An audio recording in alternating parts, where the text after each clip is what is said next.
हाय, तो good morning dear students and friends. स्वागत है आपका हमारा इस YouTube channel Suraj teach point.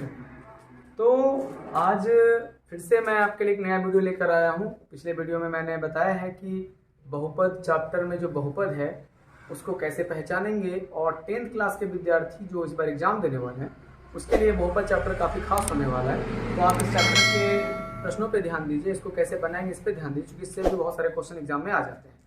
तो पिछले वीडियो में मैंने आपको बहुपद के प्रकार के बारे में बताया कि बहुपद रैखिक, द्विघात और त्रिघात बहुपद होते हैं, और हम इन बहुपदों को पहचानेंगे कैसे, किस तरह से बहुपद के शून्यक निकाले जाते हैं। मैंने आपको रैखिक बहुपद के शून्यक निकालने सिखा दिए थे पिछले वीडियो में। आज का वीडियो है द्विघात बहुपद के शून्यक पर। ठीक है, तो सबसे पहले ये देख लीजिए कि पिछले वीडियो में मैंने ऐसे बता चुका है कि द्विघात समीकरण को कैसे पहचानेंगे, ये कैसा होता है। अभी फिर से एक बार द्विघात बहुपद को भी देख लीजिए। द्विघात समीकरण या द्विघात बहुपद एक ही जैसा होता है और दोनों एक ही चीज है। ठीक है, तो अभी हम समझते हैं कि द्विघात बहुपद कैसा होता है, इसके शून्यक हम कैसे निकालेंगे। तो सबसे पहले हम द्विघात बहुपद के व्यापक रूप पे चले आते हैं। जैसे कि मान लीजिए द्विघात बहुपद है आपका px बराबर, इसके व्यापक रूप होते हैं ax² plus bx plus c equal to 0। मान लिया मैंने कि द्विघात बहुपद है मेरा। द्विघात बहुपद का पहचान क्या था, उसके ऊपर 2 पावर होता है, अधिकतम पावर 2 होता है, अधिकतम घात 2 होता है। किसी भी द्विघात बहुपद का ये व्यापक रूप है, याद रखिए ये इसका व्यापक रूप है। ठीक है, तो द्विघात बहुपद के 2 शून्यक होते हैं। तो द्विघात बहुपद के 2 शून्यक होते हैं, रैखिक बहुपद के 1 शून्यक होते हैं। तो द्विघात बहुपद के वो 2 शून्यक कौन कौन है, आप क्या कीजिए, मान लीजिए द्विघात बहुपद यानी px बराबर ax² plus bx plus c के 2 शून्यक हैं। कितने शून्यक हैं, 2 शून्यक अल्फा एवं बीटा है। ठीक है, द्विघात बहुपद के 2 शून्यक होते हैं, याद रखना है। द्विघात बहुपद के कितने शून्यक होते हैं, 2 शून्यक। और तत्काल अभी तो शून्य का पता नहीं है, तो मैंने माना द्विघात बहुपद ax² plus bx plus c के 2 शून्यक अल्फा एवं बीटा है। तो ये 2 शून्यक हो गए। अब इसको हम प्रैक्टिकली मैथ में भी जानेंगे। तत्काल पहले जो सूत्र है, जिसको आप सूत्र कहते हैं, उसको समझ लीजिए।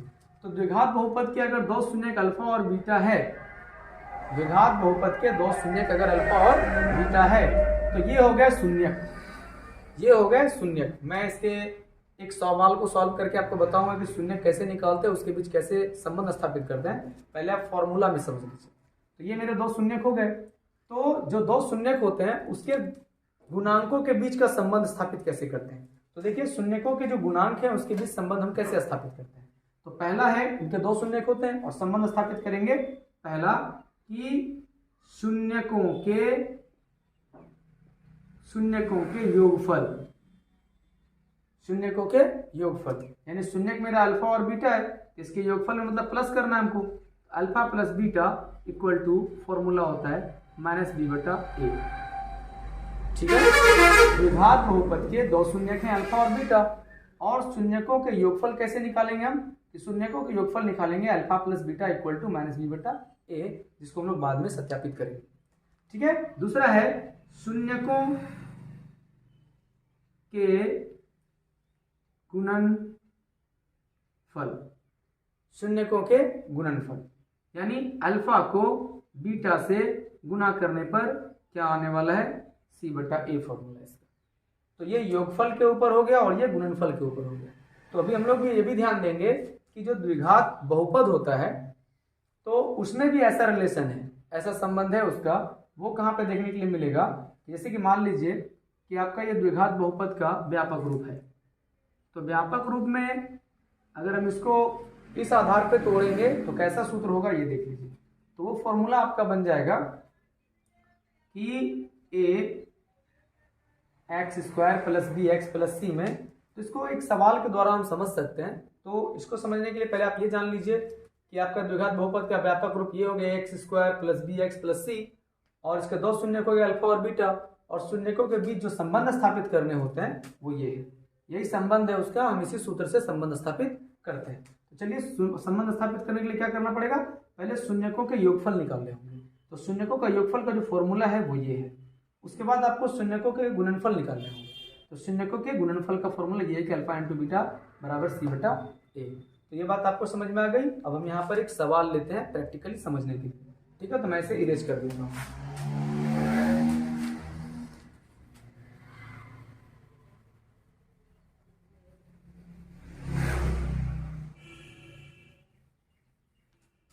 तो गाइस एक मैथ्स मुझे बताइए कितना है ये 5x²। एक सवाल ले लेते हैं हम कि x बराबर 5x² माइनस 32x और प्लस 12। ऐसा सवाल है मेरा। ऐसा सवाल है जिसको कि मुझे इसके दो शून्यक भी ज्ञात करने हैं और शून्यकों के बीच संबंध भी स्थापित करने हैं। तो सबसे पहले बात, इस बहुपद का शून्यक हम कैसे निकालेंगे। तो 9th के क्लास में एक गुणनखंड कह के चैप्टर था जिसमें कि ये बताया गया था कि हम इसके गुणनखंड कैसे निकालते हैं, दो गुणनखंड, ठीक है। तो यहाँ पर आप इजी समझिए कि पहले कि हम इसका गुणनखंड कैसे निकालेंगे। देखिए कुछ सवाल ऐसा रहता है जहाँ पर आगे संख्या नहीं लगा रहता है, आगे कोई एक से ज़्यादा संख्या नहीं होती, लेकिन किसी किसी में यहाँ पे संख्याएं होती है। अगर यहाँ पे संख्याएं हैं तो हम सबसे पहले क्या करेंगे, ये दोनों को मल्टीप्लाई कर लेंगे। तो 12 पंचे 60 हो जाएगा। हम समझ लेंगे कि यहाँ पे 60 है, 12 पंचे 60, इजी तरह से समझिए, ठीक है। तो अब यहाँ पर शर्त ये होता है कि अभी मैंने शून्यकों के जो संबंध स्थापित कर रहे थे वहाँ पर एक फॉर्मूला आ रहा था अल्फा प्लस बीटा, यानी शून्यकों के योगफल, शून्यकों के योगफल, और दूसरा था शून्यकों के गुणनफल सी बटा ए। अभी मैंने तुरंत इसको देखा है, तो ये योगफल पे है और ये गुणनफल पे। तो गुणनखंड जो होता है या फिर बहुपद जो होते हैं उसमें ये दोनों रिलेशन होते हैं, यानी कि इसमें मेरे को ये ध्यान देना है कि कोई ऐसा दो शून्यक लेना है जिसको गुना करें तो 60 हो जाए, गुना करने पे 60 हो जाए और जोड़ने पे या घटाने पे ये 32 आ जाए, जोड़ने पे या घटाने पे ये 32 आ जाए। वो दो डिजिट कौन सा है, ठीक है। तो हम समझते हैं कि यहाँ पर दो डिजिट कौन सा है जिसको ऐड करेंगे या माइनस करेंगे तो 32 आ जाना चाहिए और गुना करेंगे तो 60 आ जाना चाहिए। तो मैंने चेक किया तो पता चला 30 दूनी 60 हो जाता है, 30 दूनी 60 हो जाता है। तो एक 60 है यहाँ पे, और अगर 30 को प्लस करते हैं तो ये 32 हो जाता है। जस्ट लाइक ये समझिए कि ऐड करने पे 32 आ रहा है, ऐड करने पे जो आ रहा है, और मल्टीप्लाई करने पे 60 आ रहा है, मल्टीप्लाई करने पे जो आ रहा है, ये रिलेशन है इसका। तो हम सोच लिए कि हाँ 30 और 2 यानी 30 और 2 वो दो शून्यक है कि वो दो डिजिट है जिसको हम गुना करेंगे तो 60 आएगा, जोड़ देंगे तो 32 आ जाएगा। तो आप समझिए कि ये 30 और ये 2 का इस्तेमाल हम कहाँ करने वाले हैं। तो सबसे पहले आपका 5x² वहीं रहेगा, और यहाँ पर माइनस लगा हुआ है तो माइनस में दे देते हैं 30, एक 30 यहाँ देंगे x के साथ, और ये माइनस ये 2 यहाँ देंगे x के साथ। अब समझिए कि मैंने इस 32 को दो भाग में बांटा है ऐसे, मैंने इस 32 को दो भाग में बांटे ऐसे। आगे जो सिंबल रहेगा उसके अकॉर्डिंग इस सिंबल को देना है, समझिए। अब ये माइनस है तो मैंने इसके जगह पर 30 और 2 बांटे हैं, 30 और 2 मैंने इसके जगह पे बांटे। तो ये चेक कर लेना है कि 32 माइनस के किस सिंबल के द्वारा आएगा। अगर ये माइनस पहले से लगा हुआ है तो माइनस मैंने लिख दिए, और यहाँ पे ये 2 को डालना है, यहाँ पहले से माइनस है तो यदि यहाँ पे माइनस डालेंगे तभी माइनस माइनस प्लस होके 32 बनने वाला। अगर आप गलती से यहाँ प्लस डाल देंगे तो माइनस प्लस माइनस हो जाएगा और 30 में 2 कम हो जाएगा, तो आपका 32 नहीं आ पाएगा। यहाँ क्या रहने देना चाहिए, माइनस रहने देना चाहिए। तो मैंने इस 32 को दो भाग में बांट दिया। अब ये प्लस 12 वैसे ही छोड़ देते, ठीक है ना। अब यहाँ पर कॉमन लेना होता है, इस गुणनखंड में मेरे को कॉमन लेना होता है। तो कॉमन क्या लेते हैं, कॉमन लेंगे इस दोनों के लिए। ये मैंने एक ब्रैकेट रखे और ये मैंने एक दूसरे ब्रैकेट रखे। इस ब्रैकेट में इस दोनों को डालना है, कॉमन लेना है। क्या दोनों में क्या मिल रहा है, तो दोनों में 5 है, 30 को भी 5 काटेगा ना, 5 के टेबल में 30 मिल जाएगा हमको, 5 के टेबल में 5 मिल जाएगा, मतलब 5 कॉमन ले सकते हैं हम। तो 5 यहाँ पे भी x और यहाँ पे भी x है तो x कॉमन ले सकते हैं। तो 5x कॉमन ले लिए मैंने। अब जब 5x मैंने कॉमन ले लिए तो यहाँ क्या बचा, एक 5 निकाल दिया आपने, इसमें से एक x निकाल लिया तो अब एक ही x बचा, यहाँ पे तो लिख देते हैं उसको। अब माइनस देखकर यहाँ क्या लिखे तो 30 आ गया। तो 5x को किससे मल्टीप्लाई करें, जो यहाँ पे 30 आ जाए, तो 6 पंचे 30, 5 को अगर 6 से गुना कर देते हैं तो 6 पंचे 30, तो 6 पंचे 30 और x 30 से x हो जाएगा ना। अभी दोनों को मैंने इसमें रखा कॉमन के साथ। अब मैंने क्या करना है कि इसी को इसमें वैसे ही डाल देना, ये x माइनस 6 को वैसे ही मैंने इसमें डाल दिया। यहाँ पे क्या चेक करना है कि इसके लास्ट में 6 है और यहाँ कितना है 12, तो 6 को किससे गुना करें जो 12 आ जाए, तो 6 दूनी 12, अर्थात यहाँ भी 2 दिख रहा है, मैं यहाँ पे 2 लिख दूंगा कि भाई 2 को 6 से मल्टीप्लाई करने पे 12 आ जा रहा है, तो मैं लास्ट वाले को लास्ट से मिला लूँ, 6 दूनी 12, तो यहाँ पर भी 2x को मल्टीप्लाई करने पे ये आ जाएगा। अब ये देखना है यहाँ पे चिन्ह कौन सा लगेगा, यहाँ पर माइनस का सिंबल लगेगा कि प्लस का सिंबल लगेगा। तो आप ध्यान दीजिए कि ये जो 12 है मेरा ये प्लस में है, तो ये -6 भी प्लस 12 बनना चाहिए। तो अगर हम यहाँ 2 छोड़ देंगे तो 6 दूनी 12, 6 दूनी 12, लेकिन माइनस प्लस माइनस हो जाएगा, तो ऐसा नहीं कर सकते हम। अगर हम यहाँ पे माइनस दे देते हैं तो माइनस माइनस प्लस हो जाएगा, 6 दूनी 12 प्लस में, या तो यहाँ देखिए माइनस लगा हुआ है, ये माइनस यहाँ पे लगेगा, आप किसी तरह से समझ सकते हैं। तो मैंने क्या किया, दोनों के खंड कर दिए हैं। अब हम क्या करने वाले हैं कि ये दोनों का एक कॉमन लेंगे, x माइनस 6, इस दोनों के एक कॉमन ले लिए और एक ये बाहर वाले रख लेंगे अपने साथ। बाहर में क्या है 5x माइनस 2, तो ये 2 फैक्टर मेरा हो गया है। तो अभी हम समझ रहे हैं कि किस तरह से हम शून्यक के पास पहुंच रहे हैं। 2 खंड कर दिए इसका, मैं इसका गुणनखंड कर रहा हूं, तो गुणनखंड के विधि से मैं 2 शून्यक निकालने के लिए आया। तो इस बहुपद का गुणनखंड विधि द्वारा मैंने 2 शून्यक बाहर निकाले। अब इससे भी मैं अल्फा बीटा अलग कर लेता हूँ। तो अल्फा बीटा अलग करने के लिए क्या करना होगा, मान लीजिए कि x माइनस 6 है, अब बराबर कुछ नहीं तो 0, शून्यक निकालना है ना, तो अल्फा x माइनस 6 बराबर 0, तो 6 बाहर करेंगे ना, तो x बराबर -6 है तो बाहर हो जाएगा प्लस में। अब ये जो आया इसको आप अल्फा मान लीजिए ऐसे कि भाई मेरा अल्फा हो गया। इधर भी 5x माइनस 2 नहीं बराबर 0 मान लेते, तो 5x माइनस 2 बराबर 0 मान लेंगे। अब यहाँ पे मैंने -2 को बाहर करना है, तो 5x ये माइनस से 2 जाएगा बाहर, तो प्लस में 2 हो जाएगा, प्लस में 2 हो गया। अब हम x निकालेंगे तो 2 प्लस 5 हो जाएगा, तो इसको हम बीटा मान लेंगे, बीटा बराबर 2/5। तो देखिए इस बहुपद के 2 गुणनखंड और 2 शून्यक समझिए, एक शून्यक मेरा अल्फा 6 बीटा 2.5, तो 2 शून्यक हो गए। किसी भी द्विघात बहुपद के 2 शून्यक होते हैं। आप सारे बहुपद में जो द्विघात बहुपद होगा उसका शून्यक आप ऐसे निकाल सकते हैं।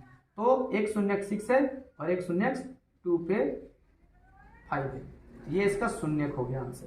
किसी भी बहुपद के ये 2 शून्यक ऐसे निकाले जाते हैं, ठीक है। अब दूसरी बात है कि शून्यकों और गुणांकों के बीच संबंध कैसे स्थापित करें। तो शून्यकों और गुणांकों के बीच संबंध स्थापित करने के लिए हमें क्या करना होगा, हमें शून्यकों का योगफल और शून्यकों का गुणनफल को देखना होगा कि मेरा चेक करने के बाद आ पा रहा है कि नहीं। तो लिखेंगे संबंध स्थापित करेंगे। संबंध स्थापित करने पे पहले क्या करना है, ऐसे लिखना पड़ेगा आपको एग्जाम में भी, शून्यकों के योगफल। हम संबंध स्थापित करेंगे, शून्यकों के योगफल और शून्यकों के गुणनफल को चेक करेंगे। देखिए तो यहाँ पे क्या है आपका अल्फा प्लस बीटा बराबर क्या फॉर्मूला है -b/a। तो मेरा 2 शून्यक को ऐड करने के बाद यहाँ आना चाहिए, जांच कर रहा है ना, यहाँ b का और a का मान आना चाहिए जो यहाँ पे है, ठीक है। यहाँ पर द्विघात समीकरण का जो व्यापक रूप था उससे इसका अगर हम तुलना करते हैं तो ये x² के जगह पे हो गया, ये bx के जगह पे है और ये c के जगह पे है, ठीक है। तो इस आधार पे a के जगह पे तो a है 5 है, a का वैल्यू 5, b का वैल्यू 32 माइनस में और c का वैल्यू 12 है। तो मेरा सॉल्व करने के बाद b का वैल्यू 32 माइनस में आना चाहिए, a का वैल्यू 5 आना चाहिए और c का वैल्यू भी कितना आना चाहिए 12 आना चाहिए, ठीक है। हम चेक कर लेते हैं कि शून्यकों के योगफल में मेरा यहाँ पर शून्यक को रखने के बाद आ रहा है या फिर नहीं b और a का मान। तो अल्फा की जगह पे क्या रख दें हम 6 को रख देंगे, अल्फा की जगह पे 6 हो गया, प्लस बीटा की जगह पे क्या रखना है 2/5, ठीक है गाइस। तो समझ में आ रही है बात कि मैंने अल्फा की जगह पे 6 और बीटा की जगह पे 2/5 रखा है। अब आपका ये भिन्न का जोड़ दिख रहा है, आप बना लीजिए, भिन्न का जोड़ बना लीजिए। तो दोनों का एलसीएम 5 हो जाएगा, इधर एक बार में गया तो 2 हो गया, प्लस ये 5 टाइम में गया तो 5 हो गया, 6 पंचे 30 हो गया है, ठीक है ना। तो हम क्या करेंगे 30 2 32 बटा ये रहा 5, ठीक है। तो 32/5 आ गया, फॉर्मूला में माइनस लगा हुआ है, हमें क्या लिखना पड़ेगा -32/5, ये देखिए अब -32/5 को हम मिला लेंगे। सर मेरा -b और a का वैल्यू आ रहा है या फिर नहीं, तो -b मतलब -32, तो b की जगह पर आपको क्या दिख रहा है -32 मिल रहा है ना, ठीक। और a की जगह पे क्या है मेरा 5, तो a का वैल्यू क्या दिख रहा है 5, अर्थात आपका यह संबंध सही है, आपका यह संबंध प्रूफ हो चुका है। अभी एक रिलेशन और देखना है हमको। कौन सा रिलेशन देखना है, तो वो रिलेशन आपको देखना है अल्फा इंटू बीटा का। तो हम एक काम और करेंगे, लिखेंगे यहाँ पे शून्यकों का गुणनफल, शून्यकों का गुणनफल। फॉर्मूला क्या है, अल्फा इंटू बीटा बराबर सी बटा ए, ये फॉर्मूला है ना, अल्फा इंटू बीटा बराबर सी बटा ए। तो अब हम अल्फा का मान क्या डालेंगे, फिर से 6 डालेंगे अल्फा की जगह पे, इंटू बीटा की जगह पे क्या डालेंगे 2/5, तो 2/5 मैंने डाल दिया, ठीक है ना। अब इसको मल्टीप्लाई करते हैं, 6 दूनी 12 और 5 बन जाए 5। अब आप चेक कर लीजिए कि मेरा सी की जगह पे क्या आ रहा है 12 और ए की जगह पे क्या आ रहा है 5, मिला लेते हैं ना उधर से। सी का वैल्यू 12, तो सी की जगह पे 12 आपका है, और ए की जगह पे 5, तो 5 तो पहले से है। बस इतना सा काम करना है, आपका ये सवाल बनके तैयार है। द्विघात बहुपद इतना इतना के शून्यक एवं शून्यकों गुणांकों के बीच संबंध हम ऐसे स्थापित करते हैं। उम्मीद है कि आपको ये मैथ्स समझ में आया होगा और ये वीडियो भी आपको अच्छा लगा होगा। अगर अच्छा लगा है तो प्लीज इस वीडियो को आप लाइक कर लें और सब्सक्राइब भी कर लें अगर आप नए हो तो फिर आज के लिए इतना ही। मैं अगले वीडियो में आपके साथ अगले सवाल के साथ मिलता हूँ। जब तक के लिए जय हिंद, थैंक यू।